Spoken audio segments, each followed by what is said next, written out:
어려운 길 보내 주님 앞에 이 몸을 맡길 때 슬픔 없네 두려움 없네 주님의 그 자비로운 손길 항상 좋은 것 주시도다 사랑 속에 아픔과 기쁨은 수고와 평화와 안식은 날마다 주님 내 곁에 계셔 자비로 날 감싸주시네 주님 앞에 이 몸을 맡길 때 힘주시네 위로함 주네 모든 나를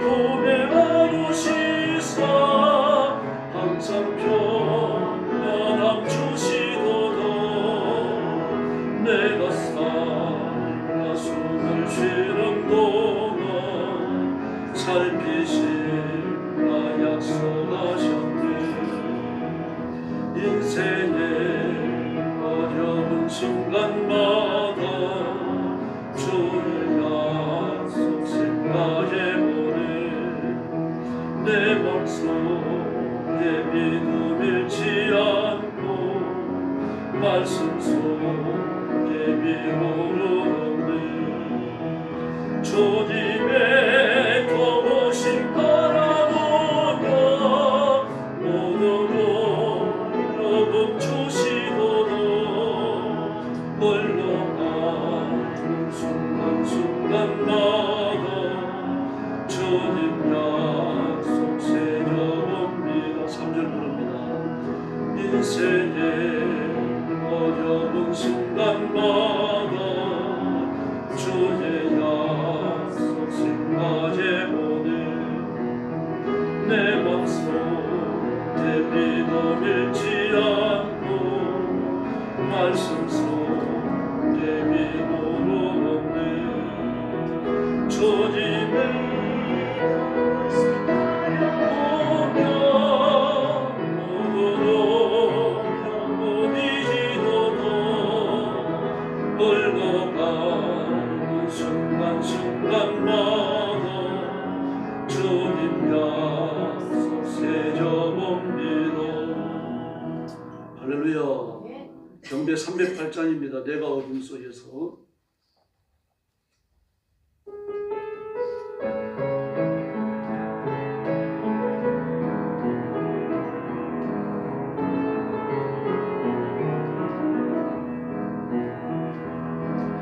어둠 속에서 헤맬 때에도 주님 앞에 계셔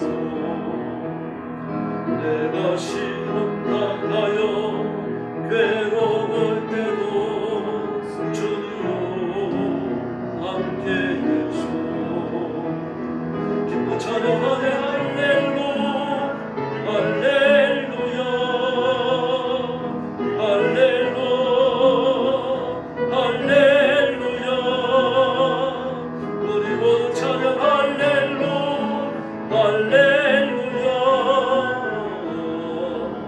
주님 나와 함께 계시네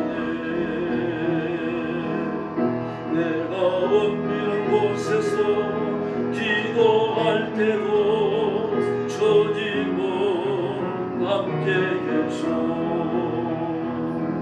내가 아무도 모르게 선한 일 할 때도 주님은 함께 계셔 기뻐 찬양하네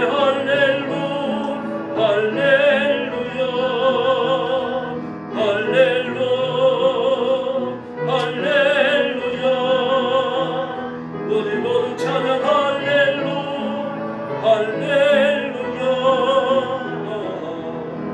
주님 나와 함께 계시네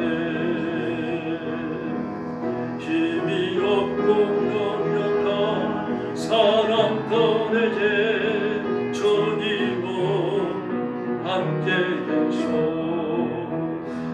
세상 모든 형제와 자매들에게 주님은 함께 계셔. 기뻐 찬양하네 할렐루야 할렐루야 할렐루야 할렐루야. 우리 모두 찬양 할렐루야 할렐루야. 주님 나와 함께 계시네. 3절 부릅니다. 힘이 없고 연약한 사람들에게 주님은 함께 계셔. 세상 모든 형제와 자매들에게 주님은 함께 계셔. 기뻐 찬양하네 할렐루야 할렐루야 할렐루야 할렐루야. 우리 모두 찬양 할렐루야 할렐루야. 주님 나와 함께 계시네. 할렐루야. 찬송가 388장 부르겠습니다. 비바람이 칠 때와 388장입니다.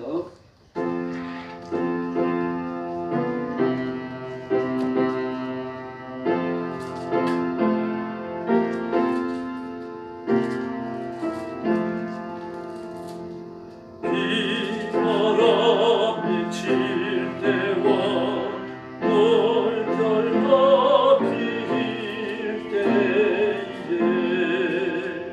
사랑받은 우리 주 나를 도와주소서. 풍파 지나가더라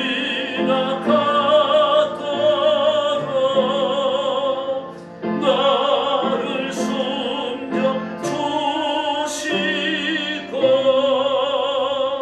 안식 없는 모습으로 주여 인도하소서.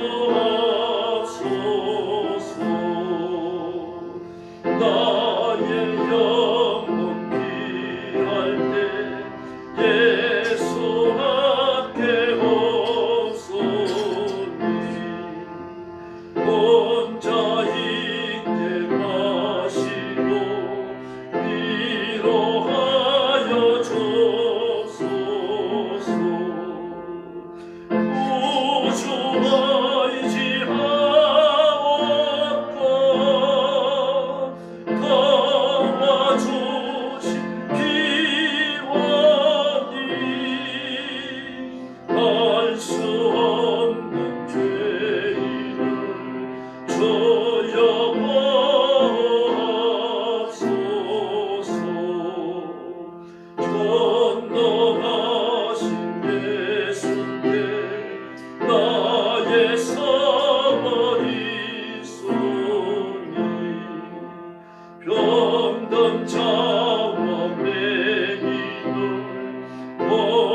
390장 부르겠습니다. 예수가 그늘이시니 390장입니다.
머리 숙여서 신앙 고백하겠습니다.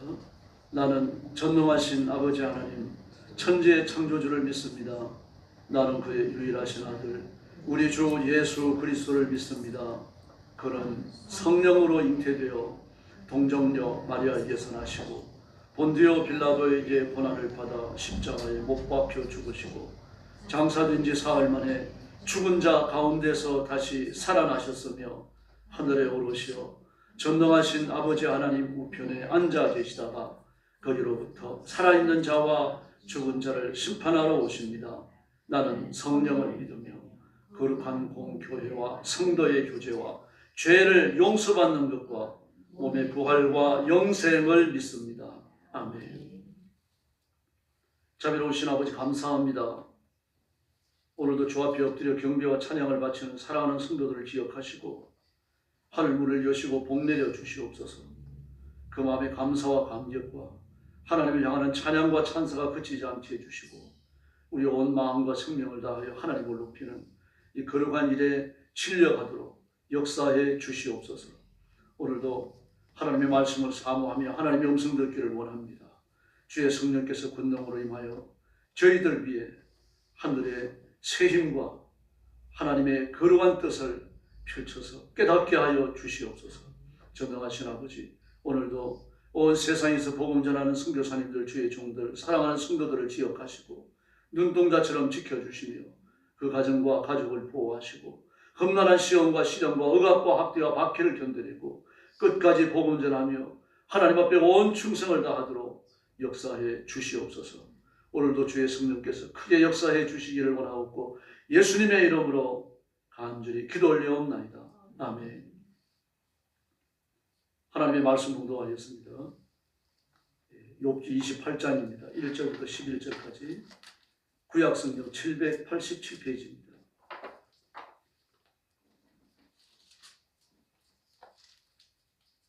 구약성경 787페이지 욥기 28장입니다. 1절부터 11절까지 한 절씩 교독하겠습니다. 1절 말씀 제가 먼저 봅니다. 은이 나는 곳이 있고 금을 재련하는 곳이 있으며 철은 흙에서 캐내고 동은 돌에서 녹여내니라. 사람은 어둠을 뚫고 모든 것을 끝까지 탐지하여 어둠과 죽음의 그늘에 있는 광석도 탐지하되 그는 사람이 사는 곳에서 멀리 떠나 그늘을 깊이 뚫고 발길이 닿지 않는 곳 사람이 없는 곳에 매달려 흔들리느니라. 음식은 땅에서부터 나오나 그 밑은 불처럼 변하였도다. 그 돌에는 천국이 있고 사문도 있으며 그 길은 솔개도 알지 못하고 매의 눈도 보지 못하며 운명스러운 짐승도 알지 못하였고 사나운 사자도 그리로 지나가지 못하였느니라. 사람이 굳은 바위에 손을 대고 산을 뿌리까지 뒤엎으며 반석에 수로를 떠서 각종 우물을 눈으로 발견하고 11절 같이 봅니다. 누수를 막아 스며 나가지 않게 하고 감추어져 있던 것을 밝은 대로 끌어내느니라. 아멘. 보석을 채굴하는 것을 묘사를 했습니다. 욥의 말이거든요. 욥의 지식에 대해서 혀를 내두를 수밖에 없습니다. 욥은 노아 시대에서 그리 멀지 않은 때에 살던 사람입니다. 그런데 그가 하는 말을 보면 대단히 놀라워요. 몹시 진보된 과학에 관한 지식을 지니고 있고요. 물리학에 대한 지식을 가지고 있습니다. 이렇게 말하고 있죠. 음식은 땅에서부터 나오지만 그 밑은 불처럼 변하였도다. 5절이요. 마그마에 대해서 이야기하고 있는 거 아닙니까? 도대체 땅을 얼마나 깊이 파봤으면 마그마가 있다는 걸 알겠습니까? 대단히 놀라울 수밖에 없고요. 그 하는 이와 같은 이 말들이 욥이 정말 그 고대인인가 아니면 근대 과학이 발견된 또 연구된 이후의 사람인가 이렇게 의심할 정도로 이런 진술들 많이 나옵니다. 뿐만 아닙니다. 6절에 보니까요. 천국과 사금이 있는 그곳은 솔개도 알지 못하고 매의 눈도 보지 못한다. 솔개와 매는 짐승들 중에 날짐승 중에 가장 밝은 시력을 가지고 있죠. 100m가 넘는 곳에서 움직이는 지상의 사물들, 즉 주의 움직임이나 이런 걸 한눈에 알아봅니다. 쏜살같이 내려 날아가지고 쥐를 움켜쥐고 올라와서 잡아먹죠. 새끼들에게 갖다 줍니다. 이뿐만 아닙니다. 보석을 채굴하는 과정을 아주 상세히 묘사합니다. 그러므로 우리가 문화사에서 이야기하는 것처럼 고대로부터 지금에 이르기까지 신생대, 중생대 이런 여러 가지 지질학적 연대기를 거쳐갖고 오늘의 이런 것은 아니라 봐요. 하는 사실을 알아야 합니다. 이미 창세기 4장에 철을 사용하고 있었어요. 남이 강철검을 휘두르죠. 그 동으로 피를 만들고 악기를 제조했습니다. 그런가 하면 욥의 시대에 이런 진보된 문화와 문명에 대한 진술과 더불어 뭐가 나옵니까? 아주 원시적 삶을 사는 사람에 대한 이야기가 같이 나온다는 사실이에요. 그 뎁사리를 싣고 바위 밑에서 비를 피하고 서로 엉겨가지고 체온으로 추위를 녹이고 이런 사람들에 대한 묘사가 나와요. 누가 가까이 접근하면 막 소리를 사갈게 지르고 그런 사람들을 문명권에서 쫓아내가지고 그 사람들을 따로 살게끔 만들고 문명국과 격리된 그런 사람들이 함께 존재했다고 하는 것을 알 수 있습니다. 그 성경을 보면은요, 또 욥기도 마찬가지, 욥기에 그런 지술이 많이 나옵니다만, 하늘에서 수증기가 응집되어져갖고 비가 되어서 떨어지죠.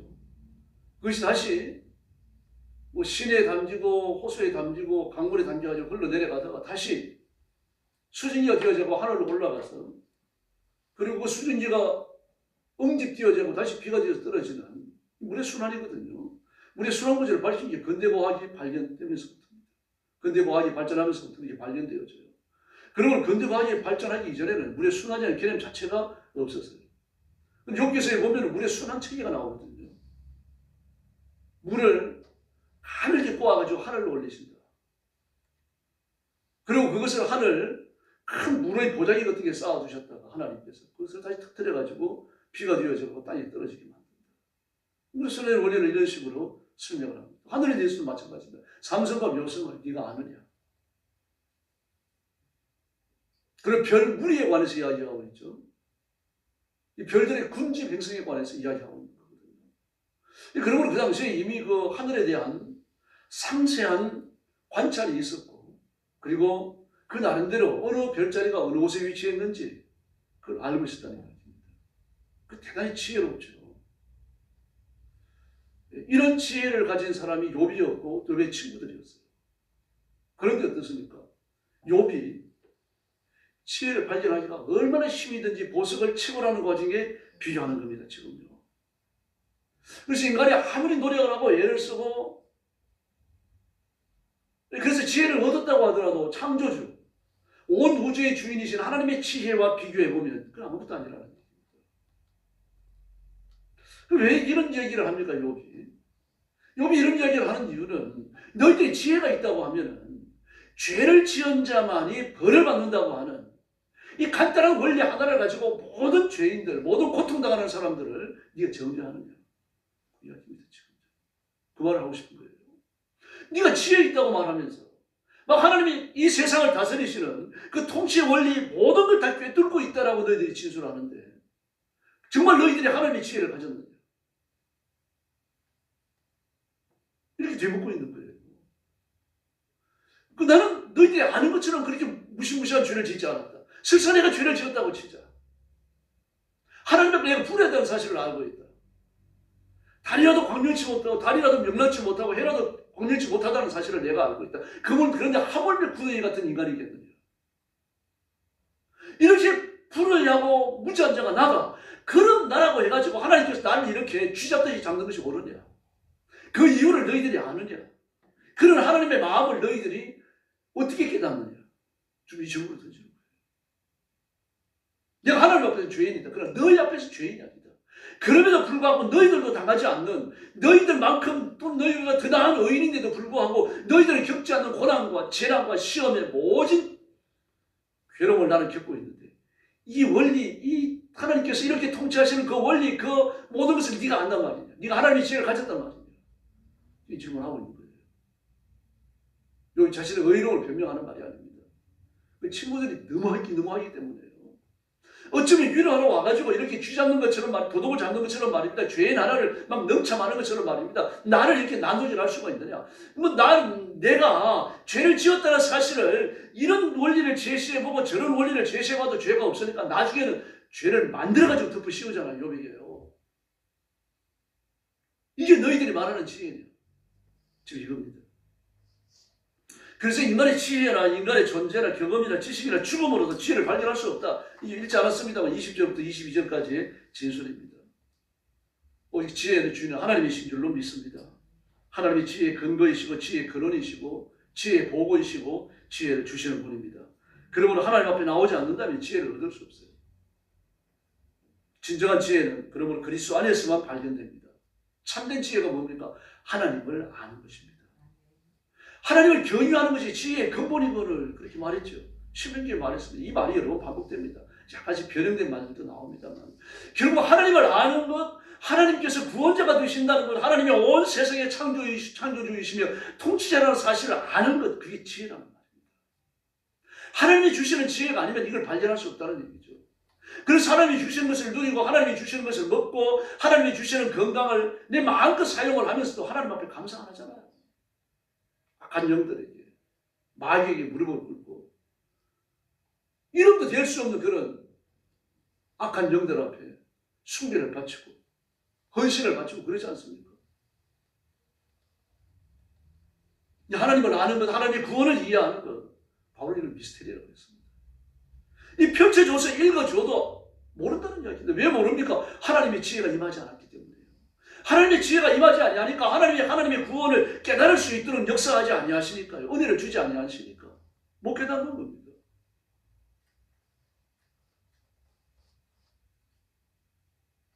제가 부교육자로 있던 교회 안수 집사님이 암으로 임종을 앞두고 있었어요. 여러 해 됐습니다.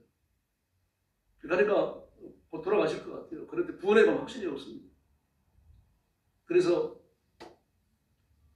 기독교의 세계관에 대해 가지고 온 세상은 세상이라고 말해서는 안 되죠. 처음에 하나님 나라밖에 없었어요. 하나님의 나라가 영원하시고 하나님이 무한하시니까 하나님의 나라 외에 다른 것이 존재할 수 없다. 모든 것이 하나님의 나라다. 근데 죄도 없고 아무것도 없었다. 근데 그 안에 하나님께서 이 우주를 만드신 거다. 근데 그 우주가 타락했다. 아담과 하와의 타락으로 말미암아 온 우주가 타락했으므로 타락한 인간과 타락한 우주는 소멸되고 없어집니다. 그 다음에는 하나님 나라밖에 없다. 지금 우리 인간도, 우리 예수 믿는 사람도 이 죄가 있는 이 몸을 벗어나 죽어서 육신의 장막을 떠나가게 되면 그때는 하나님 나라밖에 없다. 그래서 영생을 누린다. 이를 말했더니 이거부터 이야기해가지고 구원에 관해 다시 얘기했더니 그 양반이 막 은혜를 많이 받더라고요. 그래서 이런 진리를 왜 몰랐죠? 왜 가르쳐주지 않았죠? 그러는 거예요. 깨닫는 겁니다. 하나님 지혜를 주셔야 됩니다. 깨닫도록 해주셔야 되는 거죠. 10번, 20번 가가지고 말이다 예수 믿으라고 권하고 복음에 대해 이야기해도 못 알아듣습니다. 그런데 하나님이 그 마음을 열어주시니까요. 죽기 직전에 신앙을 고백하고 세상을 떠나는 사람들이 한두 지 아닙니다. 어떤 사람은 성경을 깊이 연구합니다. 젊었을 때부터 말이야 철학을 공부하고 그리고 신학을 공부하고 하나님의 성경을 연구합니다. 그 일생에 걸쳐가지고 신학에 관한 논리를 세우고 발표를 하고 굉장히 명성을 얻은 신학자가 됩니다. 결과적으로 하는 말이 뭡니까? 성경에는 하나님의 말씀도 있다. 하나님의 말도 있고 사람의 말도 있고 마귀의 말도 있고 천사의 말도 있는데 이걸 전부 다 골라내가지고 하나님의 말만 모아놓는다면 얼마 안 된다. 이게 캐리어마다. 그렇게 해서 그 사람 지옥 갑니다. 일생 동안 성경을 연구했어요. 일생 동안 일반 목사들이 도달할 수 없는 그런 깊은 연구를 가졌어요. 그리고 내린 결론이 뭡니까? 이해할 수 없다. 하나님이 지혜를 주지 않으시면 그럴 겁니다.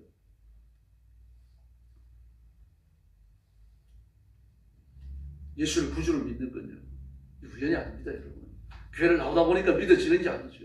또 오랫동안 교회를 나오더라도 하나님이 지혜를 주지 아니하시면요. 예수님과 관련이 없는 사람입니다. 진정한 변화는 그리스도 안에서만 일어나는 거죠. 뱀은 껍질을 벗어 뱀입니다. 그 산에 가다 보면 뱀 껍질 있잖아요. 뱀이 흙을 벗은 그 껍질이 있어요. 그 뱀이 나온 겁니다. 그럼 고치가 껍질을 벗으면요. 그 나방이 나와요. 나비가 나와요. 누이가 껍질을 벗으면요. 거기서 나비가 나옵니다. 다시 말해서 우리가 예수 믿고 하나님의 자녀가 되고 예수 그리스도의 부활의 생명, 하나님의 영생하는 생명을 받아가지고 영적으로 새롭게 태어나면요. 죄와 관련 없습니다. 껍질을 벗어버리는 거죠. 파멸과 멸망과 지옥과 하나님의 심판이라는 껍질을 벗어버리고 영생의 사람으로 다시 태어날 줄로 믿습니다. 인격적 역사가 전폭적으로 변하는 거죠. 말하는 것이나 행동하는 것이나 생각하는 것이 정말은 전혀 다른 사람으로 변하는 겁니다. 그 핍박자 바울이 순교자 바울로 변하잖아요. 갈대 같은 시몬이 반석 같은 베드로로 변하지 않습니까? 이름을 바꿔주셔요. 이제 시몬이다. 이름은 시몬이었다. 그런데 이제는 시몬이 아니다. 베드로다. 예수님이 이름을 바꿔주셔요. 시몬은 갈대라는 뜻이죠. 베드로라는 말은요. 반석인데 그냥 큰 바위들이 아니고 막 그 바위산 같은 그런 사람의 이 힘으로 측량할 수 있는 큰 바위돌에서 바위산 같은 큰 바위돌에서 떼어낸 집채만한 바위돌을 베드로라고 부릅니다. 반석이라고. 성경에 말하는 반석은 그걸 말합니다. 그 산더미 같은 막 그 큰 바위돌 그건 누굽니까? 그 예수님입니다. 예수님의 새 생명을 캐가지고 너를 새로 만들어놨는데 그게 네가 베드로다. 그러면 다시 한번 갈대로 돌아가지 마라. 반석으로 살아라. 그 예수님과 같은 종류가 되는 거죠. 하나님의 아들이 되고 하나님의 자녀가 되고 하나님의 백성이 되고요. 예수님이 하나님의 메신저였던 것처럼 저와 여러분이 하나님의 메신저가 되는 겁니다. 그래서 새로워지는 겁니다. 죽을 운명, 지옥에 갈 운명, 파멸과 멸망에 던져져서 하나님과 상관없는 그런 운명이 이제 하나님의 나라에서 영생을 누리며 살아가는 하나님의 자녀, 하나님의 백성으로 바뀐 겁니다. 이뿐만 아닙니다. 경험만 소유하는 게 아니죠. 새로운 지식과 새로운 경험까지를 소유하는 겁니다. 이 새로운 지식과 새로운 경험, 하나님의 말씀에 기초를 둔 거죠. 엎드려 기도하여 응답받는 것, 하나님과 영적 교제를 나누면서 성령님이 감동하실 때 그 감동 앞에 순종하는 경험들, 이런 것들이 쌓여져 가지고 분별력과 결단력을 만들어냅니다. 아, 이건 잘못됐다, 이건 옳다, 이거 분별하는 겁니다. 여러분.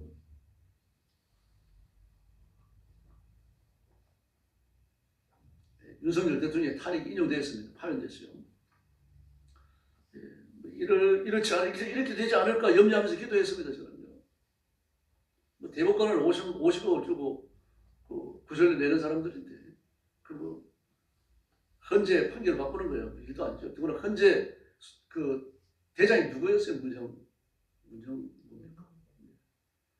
그 사람 실제적인 형사건을 한 번도 다룬 적이 없는 사람이에요. 가정법원에서 이혼건이나 재판하던 사람입니다. 그런 사람을 갖다가 말입니다. 헌재 소장을 만들어 놓고 말이죠. 그래서 뭘 바른 게 나오겠습니까? 무서울 수밖에 없죠. 이걸 놓고서 많은 그리스도인들이 이 문제를 놓고 기도했습니다. 하나님이 어떤 길을 예비하실지 모르거든요. 어떤 길을 허락하실지. 어쨌든 뭐 당분간 교회 안에 시험이 된 건 틀림없습니다. 어려움이 펼쳐진 건요. 이걸 놓고 해외 정치인들 뭐라고 말하는 거? 한국이 운명 끝났다. 안 끝났어요, 여러분. 한국이 망했습니까? 아닙니다, 여러분. 한국의 운명이 어떻게 펼쳐질지 누가 압니까? 하나님만 아시는 거예요. 수많은 예언가들이 얼마나 많은 예언가들이 말이죠. 윤석열 대통령은 다시 회복되고 윤석열 대통령을 통해 가지고 새로운 대한민국이 일어난다. 막 그런 희망적인 예언들을 많이 해서 저도 그렇게 됐으면 좋겠다 생각했습니다. 그러나 그 예수 믿는 사람이 기도 응답이 아닙니다. 마귀를 숨기는 사람, 악한 영을 숨기는 사람들, 그 사람들한테 예언입니다. 저도 그렇게 됐으면 좋겠죠. 그러나 그렇게 안 됐어요. 이것도 하나님 허락지 않냐하시면 안 되는 겁니다. 윤석열 대통령이 파면됐다는 소리를 들으니까 그냥 막 힘이 빠져버리더라고요. 저도. 왜 이렇게 됐을까? 그러나 이제 하나님이 하시고 하나님이 허락하신 일이니까 우리 감당해야 됩니다. 짊어져야 돼요. 더 많이 기도해야 됩니다. 하나님 이 민족을 살려주십시오. 이 민족이 공산화되지 않게 해주십시오. 차별금지법 통과되지 않게 해주십시오. 동성애자들이 사회 전면에 나서서 많은 사람들을 동성애로 감화시키는 일, 이게 중단되게 해주십시오. 이 문제를 놓고 정말 치열하게 기도해야 됩니다.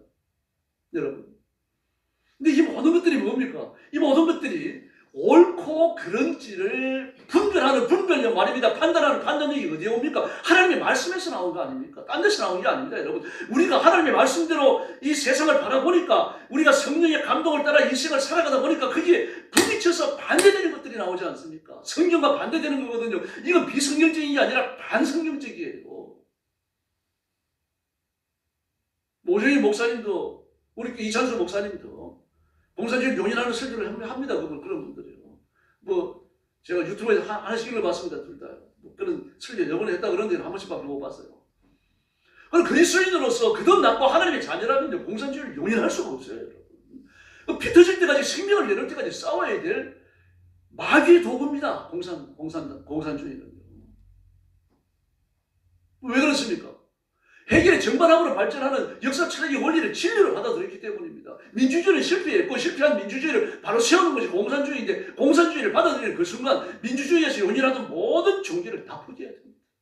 성경은 불태워야 되고요. 교회는 다 무너뜨려야 되고 예수 믿는 사람들 전부 다 끄집어내갖고 이 봉헌사 데려다가 합장까지 만들어야 돼요. 그 사람들 공산주의하고 되고 나면 그렇게 됩니다. 사실은. 뿐만 아닙니다. 모든 재산 다 빼앗아요. 지금 재산을 다 빼앗는 법들이 국회에 계류되어 있습니다. 통과될 때만 지금 기다리고 있는 거죠. 아주 그 판법 들어보면 치밀합니다. 제가 여러 번 말씀드렸죠. 순차적으로 그런 식으로 말입니다. 재산을 빼앗아가는 그 법들이 지금 도사리고 있습니다. 그래서 우리가 기도해야 돼요. 우리 힘으로 안 되잖아요. 대본을 했는데 안 되죠. 그럼 어떻게 할 겁니까? 뭐 멱살을 좀 끌어내릴 겁니까? 이재명은 4월 3일 날 제주도 가가지고 4.3 그건 여러분 내란입니다. 내란이요. 아무것도 아니에요. 공산주의 운동을 일으킨 겁니다.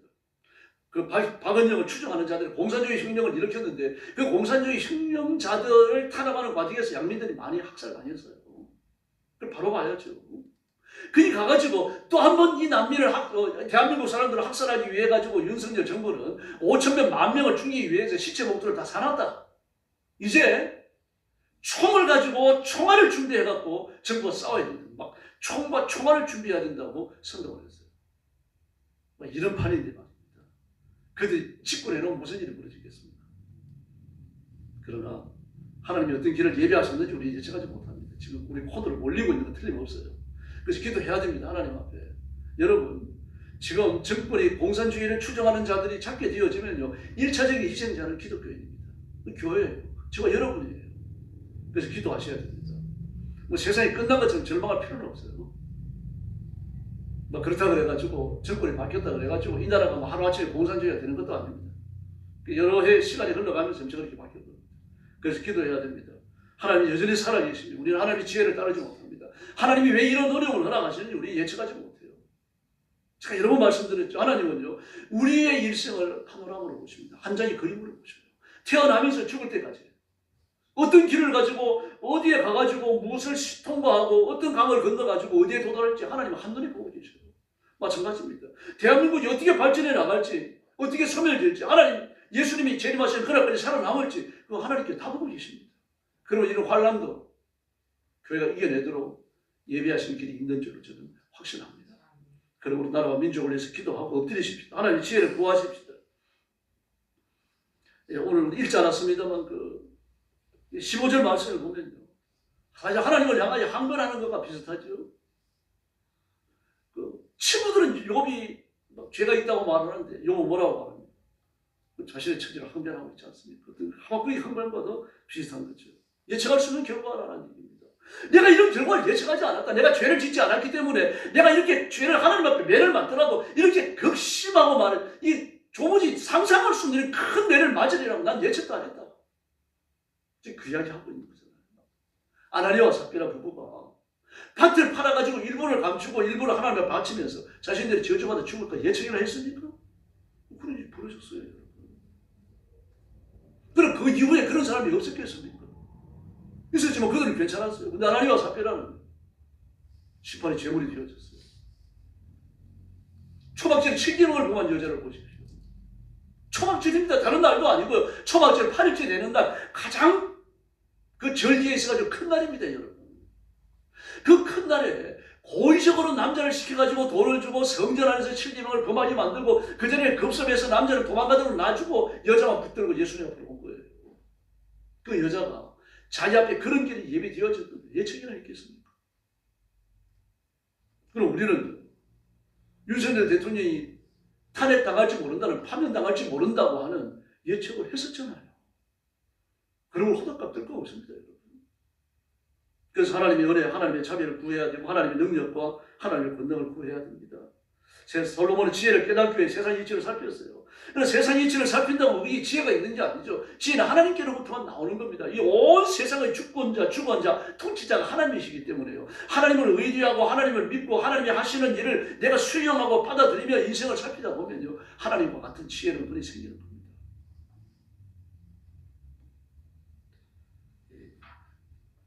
욥은, 솔로몬은 세상 이치를 살피면서 악한 것이 어리석은 것이고 어리석은 것은 미친 것이다. 이걸 깨달았다고 말합니다. 악한 것은 어리석은 것이고 어리석은 것은 미친 것이다. 악한 것은 어리석다. 악한 것과 어리석은 것과 미친 것을 동동이 놔버린 겁니다. 악한 게 뭡니까? 예수 안 믿는 거죠. 주의 성령께서 우리의 죄에 대해 책망하신다 그랬죠. 요한복음 14장 이후였어요. 그 죄에 대해 책망하실 때 그 이유가 뭡니까? 내가 예수를 믿지 않은 이유가 있습니다. 그게 악한 거죠. 예수 안 믿는 거 하나님 거절하는 것이 악한 것인데 그게 어리석은 거라는 얘기입니다. 어리석다는 얘기는 어리숙하다는 얘기죠. 어리다는 이야기죠. 그게 미련하다는 말입니다. 여러분, 숙련되지 못했다는 이야기, 이런 사람 처음 본 없습니다. 그런 사람이 누굽니까? 미련하다고 말하지 않았습니다. 미쳤다고 말을 했죠. 미쳤다. 정상이 아니라는 얘기입니다. 정신적으로 맛이 갔다는 얘기 아닙니까? 하나님의 성결함이, 하나님의 지혜가, 하나님의 능력이, 하나님의 순결함이 거의 없다는 얘기입니다. 역시 천국이 없습니다.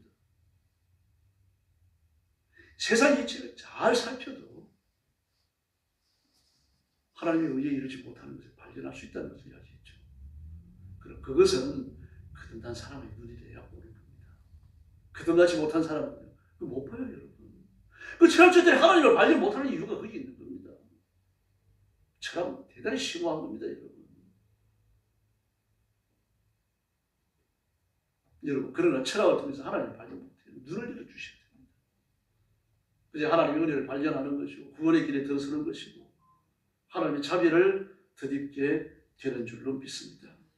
그래서 지혜의 정수는 예수님입니다.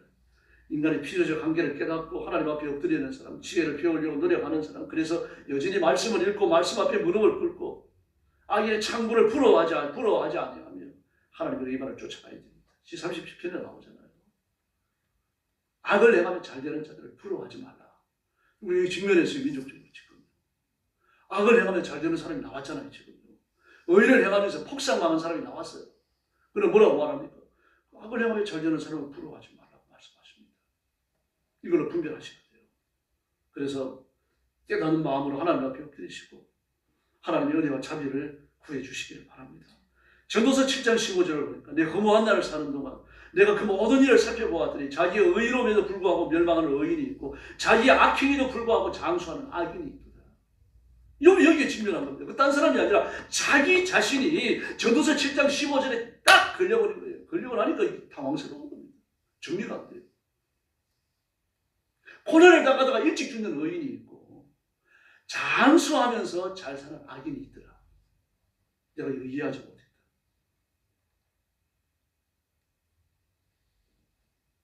그러므로 우리가 바라볼 분은 예수님밖에 없습니다.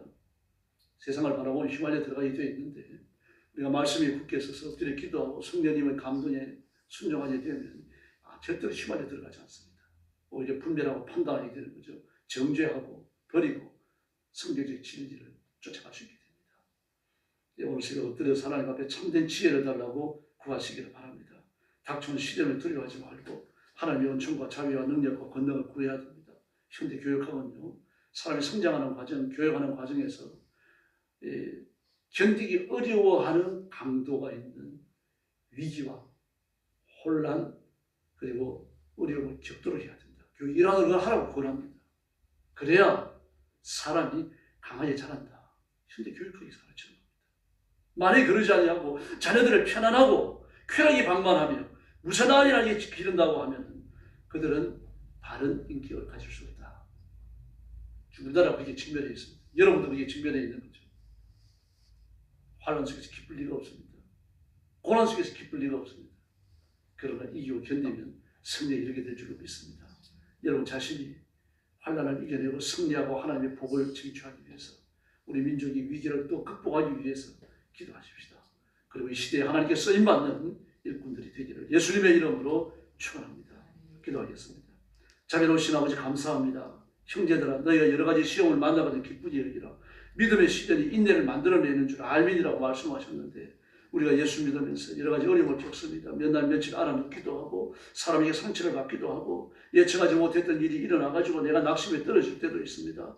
또 이번에 대통령이 탄핵을 당하는 위기를 겪었습니다. 그러나 주님 이런 것들은 바로 우리가 고난의 학교에 입학했기 때문이며 위기와 고난을 견뎌내면서 믿음의 시련이 인내를 만들어내기 위하여 주어진 것인 줄 압니다. 그러므로 하나님의 뜻을 깨닫기 위해서 추적하고 위기를 견뎌내고 이기기 위해서 성령의 권능을 구하고 하나님의 손에 붙들려 의로운 일꾼으로 쓰임받도록 역사해 주시옵소서. 저와 우리 성도들을 주님의 손에 맡깁니다. 하나님께서 복 주시며 의롭게 하시며 깨끗게 하시며 이 시대를 부끄럽게 하는 하나님의 거룩한 능력 있는 일꾼들로 사용해 주시옵소서. 이 민족을 불쌍히 여기시고 민족적 위기를 잘 견뎌내고 하나님이 예비하신 새로운 축복의 장에 도달하도록 이 백성들 내 민족에게 은혜를 베풀어 주시옵소서. 오늘 밤에도 큰 은혜 주시고 기도의 응답을 주시기 원하옵고 예수님의 이름으로 간절히 기도 올려옵나이다. 아멘. 주기도 드리겠습니다.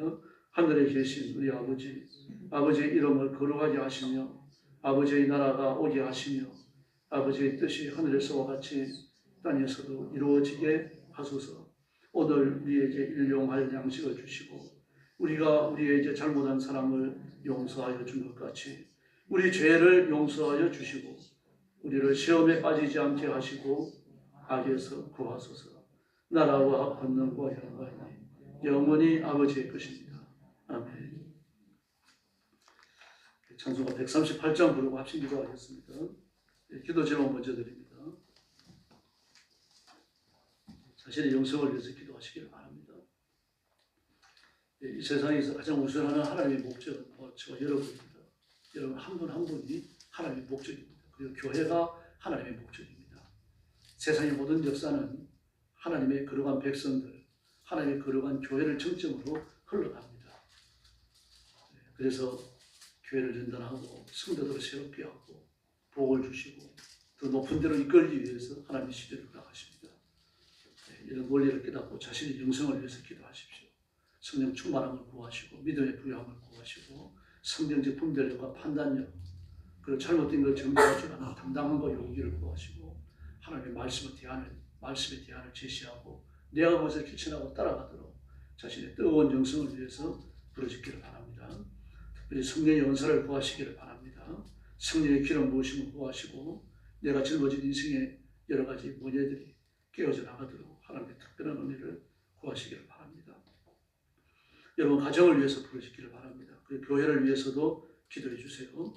성령께서 우리 교회에 사도행전 2장에 그 성령의 뜨거운 불을 달라고 구하시기를 바랍니다. 성도들에게 우리 교회에 그 들어오는 신령들이 예수 믿고 구원받으며 변화의 큰 역사가 일어나도록 교회의 체질을 변화시켜 달라고 구하시고 주일 예배를 위해서 기도해 주시고요.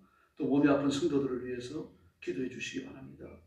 또 선교사님들을 위해서 부르짖어 주시기 바랍니다. 그리고 나라와 민족을 위해서 좀 기도해 주십시오. 이제 윤석열 전 대통령이 됐는지 화면됐으니까요. 하나님께서 그분을 통해 사실 일이 다 끝났기 때문입니다. 화면이 됐으니까 좀 아쉽지만 또 안타깝지만요. 또 개인적으로 보더라도 안 됐죠. 그분을 위해서 계속 기도해 주시고 민족의 역사의 한 축을 감당하는 분이 되게 해달라고 부르짖기 바랍니다. 그리고 공산주의자들이 정권을 잡는 일을 없게 해달라고 기도해 주시고요. 그리고 6월달에 있을 대통령 선거를 위해서 부르짖어 주시기를 바랍니다. 그래서 우리 민족이 지속적으로 하나님의 은혜를 믿고 발전하며 진보하도록 이런 소망을 부여 주시고 또 이 사회의 관영한 죄악을 용서해 주십시오라고 기도해 주세요. 우상 숭배하는 것, 악을 행하는 것, 더러운 짓을 저지르는 것, 그 법을 빙자하고 또 단체들을 빙자해가지고 하나님의 말씀에 도전하는 행위, 이런 것들 하나님 앞에 다 회개해야 됩니다. 기도해 그렇게 부르짖어 주시길 바랍니다. 찬송 같이 부르겠습니다. 183장 빈들의 마른 불같이.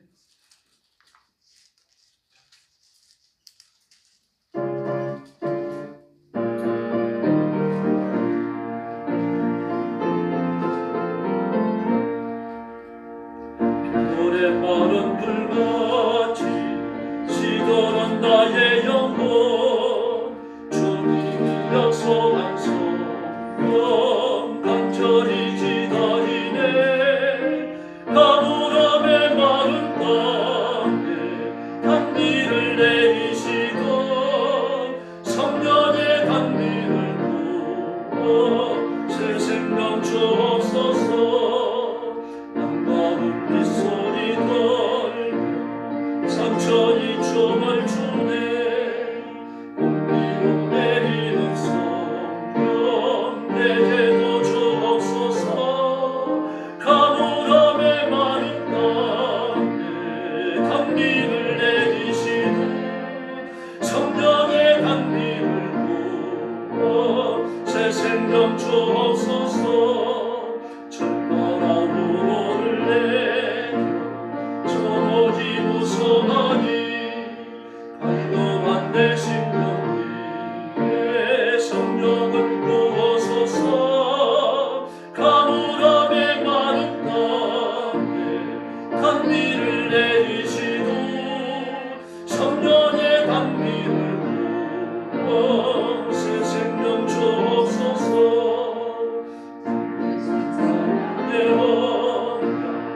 어질 수 있사오랴. 오늘의 업적한 은혜 주실 줄 믿습니다. 가물함의 마른 땅에 단비를 내리시고 성령의 단비를 부어 새 생명 주옵소서.